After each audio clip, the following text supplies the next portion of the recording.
This is a central prison complex in the city of Porto Alegre. With massive overcrowding, it's become more than a prison, but also a centralized area of criminality, both inside and outside the prison walls.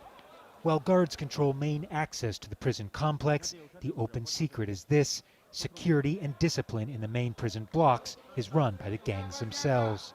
The police rarely enter, it keeps the peace, but justice officials say it has facilitated the proliferation of crimes such as drug dealing and even extortion.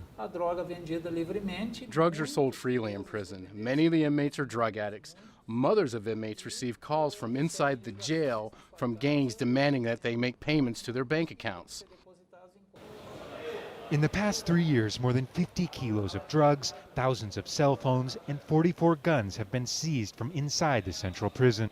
With 2,500 inmates above capacity, prison officials admit they have to strike deals and cede some power to gang leaders, but they say they still have all the control.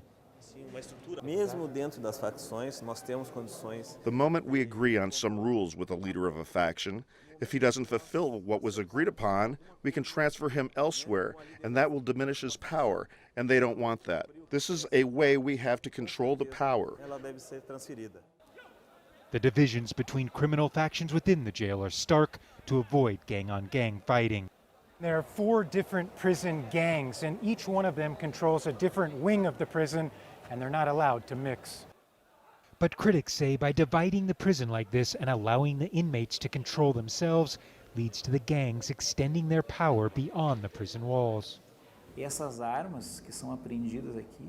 confiscated guns in the jail are not used to confront the guards, but rather to help maintain the drug trafficking that happens in the jail.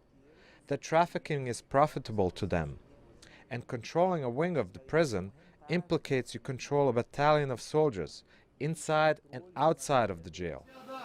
This jail, an example of how by striking deals with the inmates, perhaps leads to more of the very criminality that are making the jails overcrowded in the first place. Gabriel Elizondo, Al Jazeera, Porto Alegre.